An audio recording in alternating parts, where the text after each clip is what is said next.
नमस्कार, आप देख रहे हैं GTPL लेक सिटी न्यूज और मैं हूं डॉक्टर सीमा। खबरों का सिलसिला शुरू करने से पहले एक नजर हेडलाइंस पर।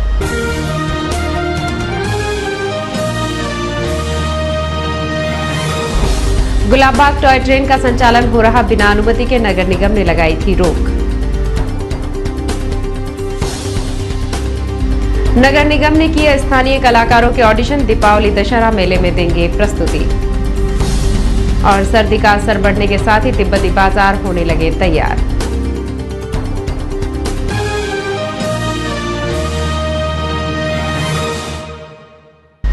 अब समाचार विस्तार से। गुलाबबाग में बच्चों की ट्रेन को ट्रायल पर चलाने की सहमति क्या दी गई। संचालनकर्ता ने ट्रायल की रिपोर्ट भी नगर निगम को बताना गवारा नहीं समझा। अब तक बच्चों की रेलगाड़ी ट्रायल पर ही चल रही है। नगर निगम गैराज अधीक्षक बाबूलाल का कहना है कि संचालनकर्ता को फोन पर भी कई बार अवगत कराया गया कि ट्रायल की रिपोर्ट जमा कराए, लेकिन वो नहीं आया। अब अधीक्षक उसे नोटिस जारी करने की बात कर रहे हैं, क्योंकि टेंडर की शर्तों के अनुसार संचालनकर्ता ने अग्रिम राशि भी अब तक जमा नहीं कराई है। लायंस क्लब अंतर्राष्ट्रीय के 100 वर्ष पूरे होने पर इस बार फूड फॉर हंगर अभियान चलाया जाएगा। इसके लिए Lions club Udaipur Mewar fund इकट्ठा करने के लिए म्यूजिकल हाउसी और सांस्कृतिक संध्या का आयोजन करेगा। ये आयोजन 23 अक्टूबर की शाम लोक कला मंडल में होगा। क्लब 1000 राशन किट बांटेगा। इस कार्यक्रम में दुबई से तनुरा डांसर को भी बुलाया गया है। अब तक हाउसी के लिए 2100 रजिस्ट्रेशन हो चुके हैं। यह संख्या 3000 होते ही रजिस्ट्रेशन बंद कर दिए जाएंगे। मोहनलाल सुखाड़िया विश्वविद्यालय के संघटक कला महाविद्यालय के छात्र छात्राएं सोमवार को उल्लासित नजर आए। सोमवार को वहां फ्रेशर पार्टी का आयोजन रखा गया था। विवेकानंद ऑडिटोरियम में हुई इस फ्रेशर पार्टी में कई छात्र छात्राओं ने प्रस्तुतियां दी। नृत्य, गायन, मिमिक्री आदि प्रस्तुतियों ने समा बांधा। छात्र संघ के बैनर तले हुए इस आयोजन में लोकगीतों पर सामूहिक नृत्यों ने सभी का मन मोह लिया।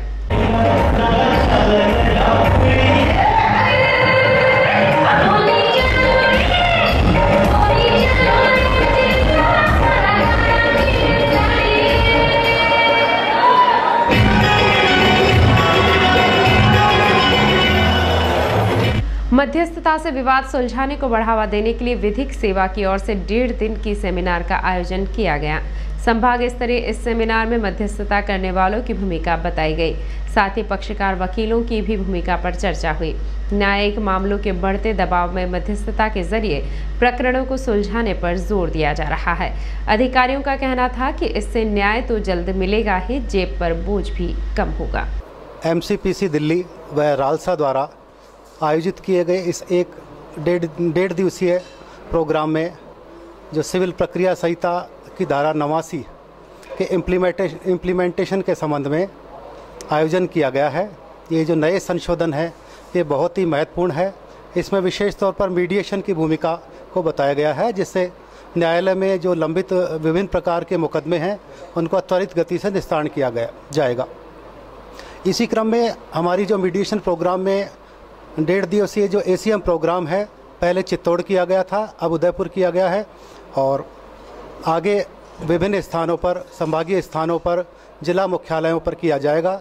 और ट्रेनर्स को भी अलग से दी जाएगी, ट्रेनिंग दी जाएगी, ट्रेंड मीडिएटर्स को भी और ट्रेनिंग दी जाएगी। तो ये काफ़ी सफलतापूर्वक रही। इसमें सब सहभागियों ने काफ़ी बढ़ चढ़ कर सहयोग लिया। उदयपुर में 22 और 23 अक्टूबर को क्षुल्लक प्रसिद्ध सागर की भव्य जैनेश्वरी मुनि दीक्षा समारोह आयोजित होने जा रहा है। धैर्य सागर वर्षा योग समिति द्वारा मुनि धैर्य सागर के सानिध्य में आयोजित ये समारोह श्री जैन श्वेतांबर मंदिर परिसर आयड़ में संपन्न होगा। मुनि दीक्षा समारोह की जानकारी देते हुए मुनि अनुभव सागर ने बताया कि 23 अक्टूबर को मुख्य कार्यक्रम के रूप में सुबह ध्वजारोहण और मंडप उद्घाटन की क्रियाओं को पूर्ण कराने के बाद धैर्य सागर जी द्वारा भव्य जैनेश्वरी मुनि दीक्षा संस्कार कराया जाएगा। इससे पूर्व 22 अक्टूबर को प्रातः 6 बजे पंचामृत अभिषेक और 108 कलशों से श्री जी पर लघु शांति धारा का कार्यक्रम होगा।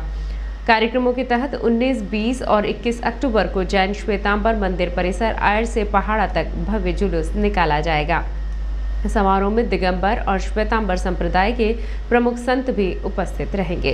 जो अपने विषयों की पूर्ति के लिए कपड़े उतारता है और एक व्यक्ति जो विषयों से दूर होने के लिए कपड़े उतारता है। ये आप सारे पुरुष हैं और बहुत अच्छे से बात जानते हैं कि पुरुष का शरीर बहुत सेंसिटिव होता है। मैं आपसे बहुत बोल्ड बात कर रहा हूँ, बहुत बोल्ड और बहुत फ्रैंकली बात कर रहा हूँ। नगर निगम के दशहरा दीपावली मेले में प्रस्तुतियां देने के लिए शहर की प्रतिभाओं के ऑडिशन सोमवार को शुरू हो गए। कई छात्र छात्राएं ऑडिशन देने पहुंचे। ऑडिशन अभी जारी रहेंगे। इनमें से चयनित प्रतिभाएं मेले के दौरान स्थानीय प्रतिभाओं के कार्यक्रम में अपनी प्रस्तुतियां देंगी।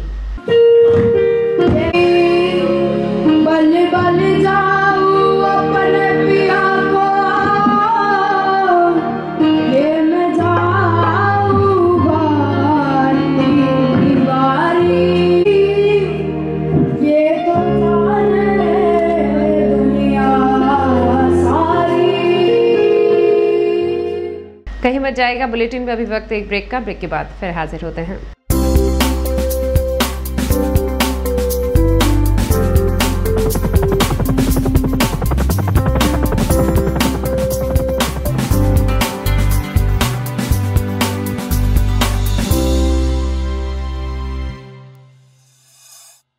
ब्रेक के बाद आपका स्वागत है। मौसम में बदलाव आने के साथ ही सुहानी सर्दी महसूस होने लगी है। सर्दी आने के साथ ही शहर के बाहर से आने वाला पर्यटन भी बढ़ने लगा है।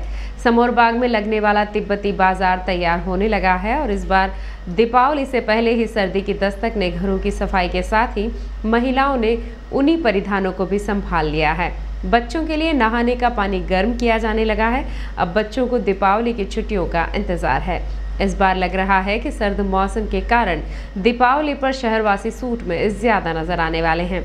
सर्दी की जल्द दस्तक से लोगों को दिसंबर जनवरी के मौसम की अभी से चिंता सताने लगी है। उदयपुर शहर में बाइक चोरी की घटनाएं लगातार बढ़ती जा रही हैं।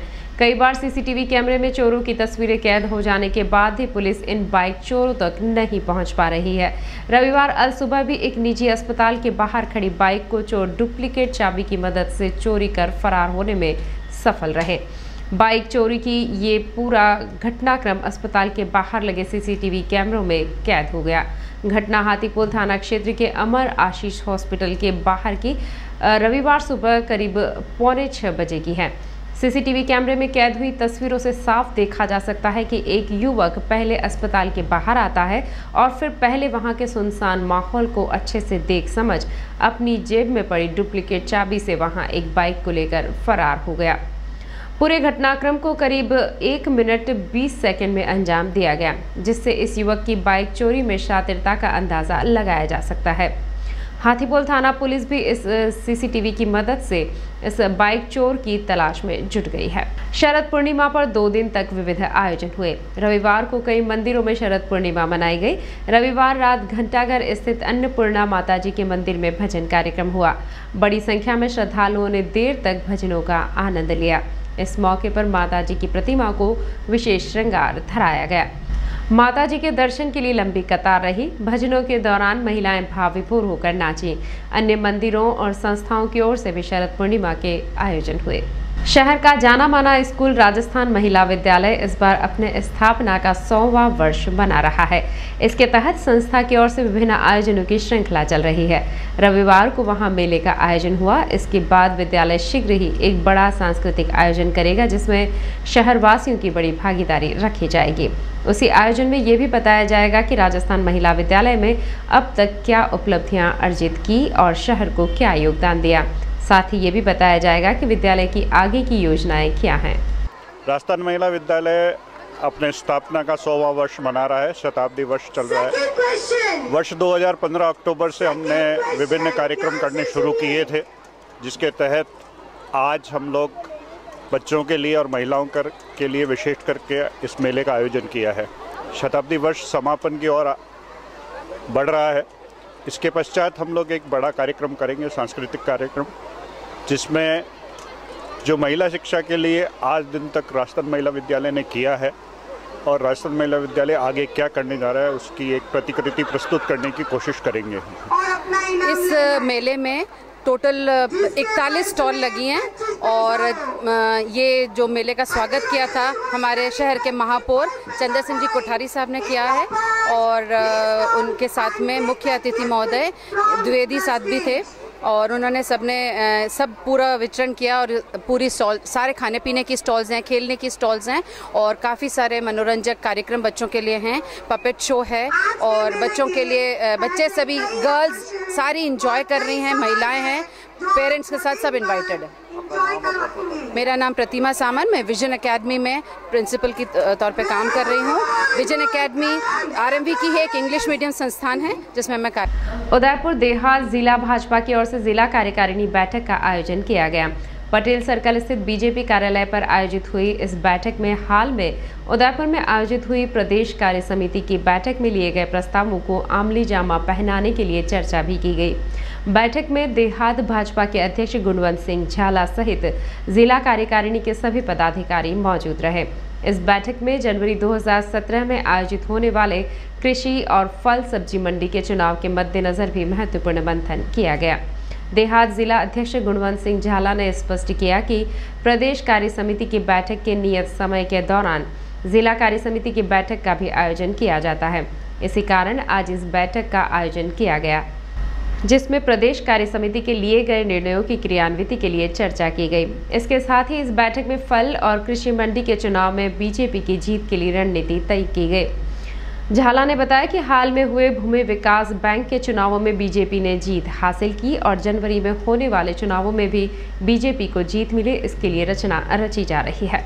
कृषि मंडी के, फल सब्जी मंडी के, इनके चुनाव आ गए। इन चुनाव के संदर्भ में भी हम चर्चा कर रहे हैं ताकि तैयारी करें। होंगे तो चुनाव जनवरी में, परंतु अभी से उसके मतदाता सूची में नाम जोड़ने हैं, उसके कौन कौन वोटर होंगे, क्या उसकी रचना होगी, कितने वार्ड हैं, उन वार्ड में कौन कौन लड़ेगा रिजर्वेशन, क्योंकि लॉटरी निकल चुकी है, कहीं एससी की है, सामान्य की है, एसटी की है, जो भी है, महिला की है, उस अनुसार हम अभी से इसकी तैयारी करना चालू कर दिया। क्योंकि हमने भूमि विकास बैंक तो जीता है, हम चाहते हैं कि हम कृषि मंडी और फल सब्जी मंडी में भी हमारा चेयरमैन बने, ताकि सोसाइटीज़ में भारतीय जनता पार्टी के चेयरमैन बने और हमारा जब राज है इसका लाभ मिले। ये हमारी मोटे रूप से रचना है। नवंबर में होने वाले हिंदू आध्यात्म एवं सेवा संगम के अंतर्गत विवेकानंद रथ यात्राएं जगह जगह पहुंच रही हैं।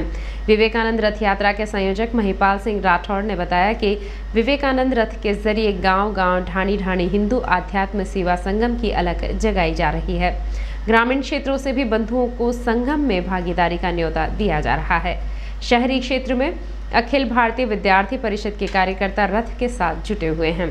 विद्यार्थी परिषद के पूरण कुमार ने बताया कि सोमवार को रथ प्रबंध अध्ययन संकाय पहुंचा और वहां छात्र छात्राओं को संगम का उद्देश्य और महत्व बताया गया। सायरा में विवेकानंद रथ के साथ राष्ट्रीय स्वयंसेवक संघ के स्वयंसेवकों ने पथ संचलन भी किया। रविवार रात को विवेकानंद रथ धान मंडी क्षेत्र में पहुंचा, जहां कार्यकर्ताओं ने वाहन रैली निकाली। उदयपुर में 10 से 13 नवंबर तक बीएन विश्वविद्यालय के मैदान में हिंदू आध्यात्म एवं सेवा संगम 2016 होगा। इससे पहले 8 नवंबर को फतेह सागर की पाल पर सामूहिक संपूर्ण वंदे मातरम गायन होगा, जिसमें 50,000 बच्चे भाग लेंगे। इस कार्यक्रम में कल्याण जी आनंद जी और बाबला शाह भी आएंगे। एक बार फिर नजर डालते हैं मुख्य समाचारों पर।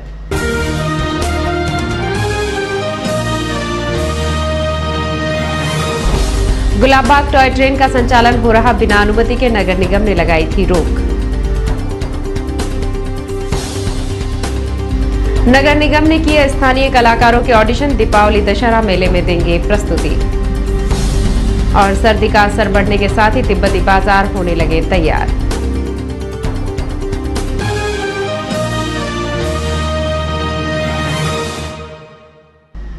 अब दीजिए इजाजत सीमा को, फिर मिलेंगे अगले बुलेटिन में शहर भर की ताज़ा खबरों के साथ। तब तक के लिए नमस्कार।